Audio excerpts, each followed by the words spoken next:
Valère Bessala, si après 6 ans, si après tout ce que nous avons eu sur le terrain comme malaise, j'ai parlé tout à l'heure des personnes qui sont mortes au gouvernement, c'est-à-dire certains ministres qui ont perdu la vie étant membres du gouvernement. Nous avons parlé de ces multiples critiques à l'endroit de certains membres du gouvernement. Une bonne partie du peuple camerounais pense que le gouvernement, certains membres brillent par une certaine incompétence, mais le président a quand même maintenu ce gouvernement pendant 6 ans. Alors, un nouveau septennat est maintenant sur les rails. Est-ce que nous pouvons espérer du président actuel un vrai mouvement ministériel? Je ne sais pas ce que vous entendez par vrai. C'est-à-dire que parfois le président enlève 2 ou 3 personnes, on les remplace et le même staff pratiquement est maintenu. Est-ce que c'est ce que le président va encore justement faire? Ministériel, ça. Voilà. Donc, je répète, je ne sais pas ce que vous entendez par vrai, parce qu'il n'y a plus rien de vrai. Ce Paul Biya depuis des dizaines d'années. Ah bon? Il n'y a plus rien du tout. Donc, je ne vous ai pas parfaitement compris. Je voudrais simplement dire d'entame que Biya de 2018 n'est plus le Biya de 2025. Qu'est-ce qui a changé? Biya de 2018 avait pris un décret 1 an avant, presque 10 mois avant la présidentielle, il a rafraîchi le gouvernement. On a vu Dion arriver. Dion Ngouté arrivé. Immédiatement après les élections de 2018, il a rafraîchi le gouvernement quelques 2 mois après, je crois, quelque chose comme ça. Mais c'était encore quand même quelqu'un qui avait encore une certaine vivacité, une certaine vigueur. Là, je parle du physique. Et dans l'appareil, certains de ses collaborateurs n'avaient pas encore des ailes aussi poussées qu'on les leur voit maintenant. Alors, 2025, c'est différent. Et je vais vous dire comment c'est différent parce que il y a des signes. Vous savez, c'est un monsieur Biya qui a capitalisé énormément d'énergie. Quand je dis énormément d'énergie, je parle d'énergie cosmique et astrale. Et quand on voit, je prends seulement un indicateur, la campagne. Quand vous voyez ce qui lui est arrivé à Garoua avec son avion, qui a connu un impair, une avarie. Avion qu'il a amené à Maroua, je parle de Maroua. Qu'il a amené à Maroua, a connu une avarie, une panne, du fait d'un accident entre guillemets. Le président, qui était encore au trop plein de ses énergies cosmiques, aurait déjoué cette affaire. Je vais aller, ceux qui ont des yeux et des oreilles pour me comprendre, ils me comprennent et me voient. Alors, vous voulez parler de la sorcellerie avec le président? Laissez-moi poursuivre. Et il a tellement bien compris le sujet, après Maroua, qu'effectivement que ses adversaires, je veux même dire son adversaire principal, était bien préparé. Était bien préparé. Sur ce terrain. Et sur ce terrain cosmique et mystique, qu'il a renoncé à la monnaie télé. Parce que les gens pensent que... Il a eu peur de la sorcellerie et du roman. Non, vraiment, monsieur, laissez-moi poursuivre. Non, nous voulons bien comprendre. Posez-moi donc des questions vraiment qui me permettent d'avancer. Oui, celle-là ne permet pas de reculer. Parce que dans la Léquier, il était prévu qu'il aille encore avec son hélicoptère habituel. Il y a renoncé, les gens ont pensé peut-être que c'est parce qu'il âge, ainsi de suite, mais Mona Télé, c'est à quelques encablures, c'est 10 minutes, ou 5 minutes même, du palais. Il avait parfaitement compris cela. Donc il a préféré se rétracter, se retirer. Parce qu'en fait, il faut donc penser, voir cette élection présidentielle, ces quelques éléments, pour vous ramener encore. Et là, je vais entrer dans votre question. Donc, on a lancé un message mystique à Biya. Je vais vous dire, monsieur Haïssi, que moi, j'observe toujours les choses avec plusieurs paramètres. Et je vais vous dire que cette élection a été extrêmement mystique. Extrêmement mystique. Même celui dont nous parlions dans et le comme à la fin dont le président a gagné, cela signifie que c'est toujours le plus grand même sorti. celui dont nous parlions dans le premier sujet c'est très bien préparé. Mais il a été foudroyé. Et je vais même vous dire les choses. Non, tranquille, je vais vous dire les choses.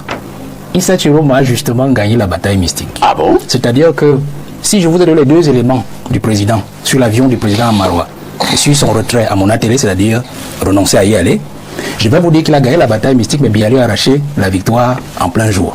C'est-à-dire à travers le Conseil constitutionnel et tout ce qu'on a eu. Parce que Issa a eu la victoire sur le plan mystique. Ça, je vous le dis clairement. Biya a parfaitement compris. Or, Biya, qu'on connaît, juste avant 2018, ne pouvait pas perdre une telle bataille. Biya gagnait toujours d'abord sur le plan mystique et ensuite venait gagner en pleine journée. Or, Issa a gagné sur le terrain mystique. Et rassurez-vous, Maroua, pour le Grand Nord, c'est chez lui. C'est chez lui. Ça veut dire qu'il était en parfaite harmonie, en parfaite phase avec les forces cosmiques de chez lui. Vous ne pouvez pas quitter, même fussiez-vous président de la République, à un moment où la colère du peuple gronde. Et vous allez défier un fils du pays qui avait déjà fait le parcours de Issa pendant la campagne chez lui. Donc il était prêt. Parce que Biya, que le grand nom accepté encore jusqu'en 2018, ne pouvait pas connaître une telle avarie d'aéronef. Parce que c'était un grand signe. Ça veut dire même que je vais vous dire une chose. Certainement, là je suis sur certainement, et c'est subjectif ce que je vais dire, certainement il était même prévu qu'il n'atterrisse jamais. Faites très attention. Et que peut-être sa composition cosmique lui a permis quand même d'atterrir. Donc je vais vous dire une chose, M. Parfaï, je sors de là parce que ça peut faire peur à ceux qui nous regardent. Ça peut faire peur à ceux qui nous regardent. De la politique en sorcellerie, ou bien de la sorcellerie politique. Vous croyez que nous sommes dans une affaire simple? Dites-nous. Vous croyez que nous sommes dans une affaire simple au Cameroun depuis l'élection présidentielle, depuis que vous voyez tout ce qui se passe? Nous ne sommes pas dans une affaire simple. C'est une bataille entre des Baphomet qui se passe. Et donc si vous n'êtes pas prêt, vous vous retrouvez écrasé. Vous avez dit tout à l'heure au professeur, et qu'est-ce qu'on fait des morts? Parce qu'il y a toujours des poussins qui finissent écrasés.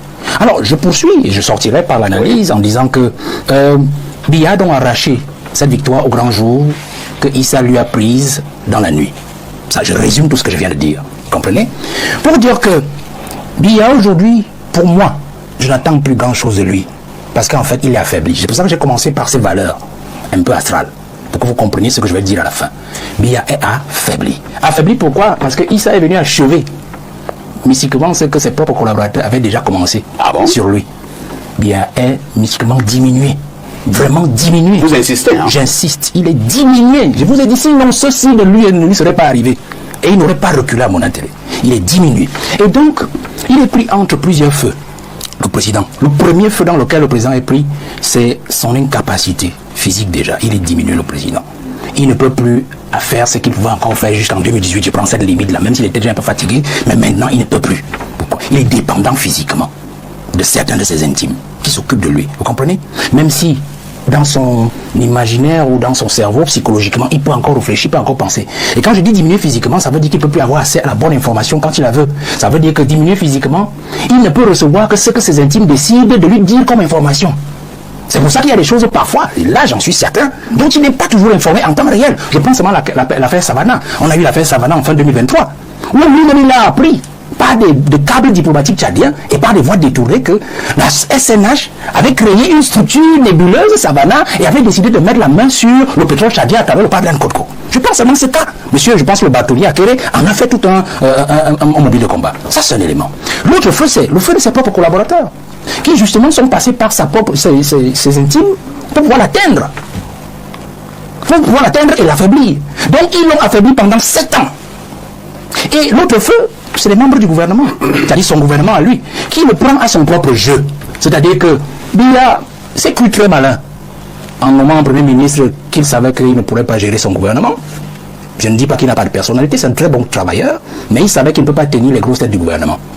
En nommant un ministre secrétaire général de la présidence, en l'élevant ministre d'État, sachant qu'il allait augmenter en force, et puis sachant qu'il avait aussi son grand ami au ministère de la Justice et que ses forces allaient se neutraliser.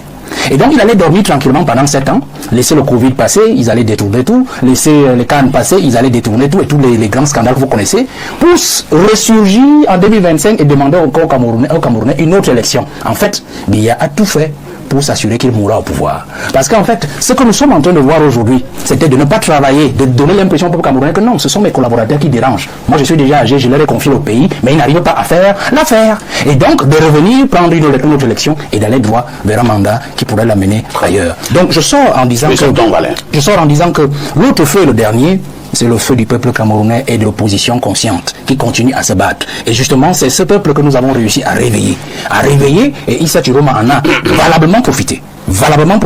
Et je crois que c'est un grand test. C'est un grand test que Issa nous a fait faire sur le travail que nous avons eu à faire. Parce que si était Camto, que ça aurait été pratiquement encore la même chose, vous comprenez? Parce que le peuple était déjà pour la bonne partie réveillé, prêt à tout ce que nous avons vécu ces derniers temps. Donc je dirais que, remaniement ou pas, tout ce que nous attendons de Paul Biya, c'est tout simplement qu'il puisse garder notre pays sur les rails et qu'il ne fasse pas, de vagues pour qu'il ne nous laisse pas ce pays à feu et à sang. Parce que nous continuons à travailler avec le peuple pour que ce qui va se passer peut-être dans les jours à venir, si Issa ressort de son buisson, parce que dans mon analyse, je l'ai dit, s'il ressort de son buisson et avance, ce qui risque de se passer, le peuple risque d'en profiter. Si vraiment il est efficace, s'il revient de manière efficace. S'il ne revient pas de manière efficace, Biya peut peut-être tuer cette révolution avec un remaniement, comme vous le dites, mais est-ce que ceux qui seront remaniés ou du moins ceux qui arriveront dans le remaniement, pourront faire le job afin d'essuyer les larmes du peuple. That is the question. Alors, nous, on pose simplement un principe, c'est que Biya, remaniement ou pas, le peuple dit il faut partir avec vos collaborateurs. Si vous ne voulez pas partir avec vos collaborateurs, nettoyez le système pour que le peuple au moins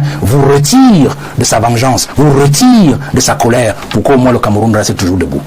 Merci. Valère Bessala veut encore réagir. Valère Bessala, le professeur Wanangini insiste, tant que l'homme a encore toutes ses capacités mentales, il n'y a aucun souci. Personne de nous, sauf preuve ici, n'a le bulletin de santé du président. Personne. Alors, autant je ne peux pas dire avec certitude qu'il ne peut plus, autant aussi ceux qui disent qu'ils peuvent ne peuvent pas le dire avec certitude et preuve à l'appui. Donc, nous autres qui disons qu'il ne peut plus, ou alors il ne pourrait plus sur une certaine proportion, c'est sur ce que nous voyons, ce que nous écoutons. Bon, donc, je voudrais dire que on parle du discours du président. Les discours du président ne valent plus rien au Cameroun. Je prends le discours du 31 décembre, je crois que Léné Tchoula en a parlé, ou Léné Bidoum, 2018. Ce septennat sera le plus important. Oui, il a dit. Vous avez l'impression qu'il a été le plus important? Non. Positivement? Non. Non. Mais négativement? Oui. Les détournements, Covid, les morts dans le gouvernement, on n'a jamais renouvelé, le Conseil supérieur de la magistrature, il n'a jamais tenu, quand Conseil ministériel, rien du tout. Donc, vous comprenez, et l'homme revient encore à la prestation de serment avec un discours où il a senti quand même que la jeunesse est revenue, parce que ce qui se passe actuellement, c'est la jeunesse. C'est la jeunesse. Ils sont coincés de ce que la jeunesse qu'ils ont utilisée pendant 40 ans commence à s'éveiller.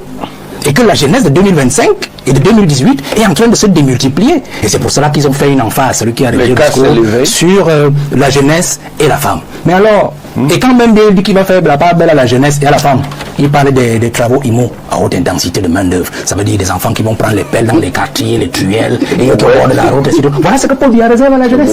C'est-à-dire les travaux dans les bords des rues à faire. Alors qu'il faut absolument que la jeunesse intègre, puisque nous parlons du gouvernement, que cette jeunesse intègre effectivement l'appareil pour qu'elle fasse montre de ce dont elle est capable. Prenez le ministre de la jeunesse. Plus de la soixantaine aujourd'hui, il tire vers 70 ans, un ministre de la jeunesse. Alors qu'on a des casses partout, c'est les jeunes qui cassent. On s'attendait justement à voir que le ministre de la jeunesse, qui est un congénère de la jeunesse, se lève et dise voilà, nous ne pouvons pas le faire. Mais le mec ne peut pas sortir. Le mec ne peut pas sortir parce qu'en fait, il n'est pas de la génération. Il n'a pas l'intérêt. Sur la question du gouvernement, moi je pose la question autrement, puisque certaines personnes ne veulent pas répondre. Qui a intérêt à ce qu'un gouvernement soit pris et qui n'a pas intérêt? C'est ça le véritable souci. Lorsqu'un chef a atteint ce niveau, je veux dire entre guillemets, d'incapacité physique apparente, parce que personne n'est dans sa tête pour savoir que psychologiquement, le niveau d'incapacité a atteint un tel niveau, vous comprenez? Donc, on se pose à qui a intérêt à ce qu'il n'y ait pas de gouvernement? Ceux qui sont actuellement dans le gouvernement n'ont pas intérêt. La première preuve, c'est qu'il y en a qui sont morts depuis 2022 dans le gouvernement jusqu'à aujourd'hui. Le gouvernement n'est pas sorti parce que tous savaient que un gouvernement qui sort, forcément l'un ou l'autre va perdre sa position.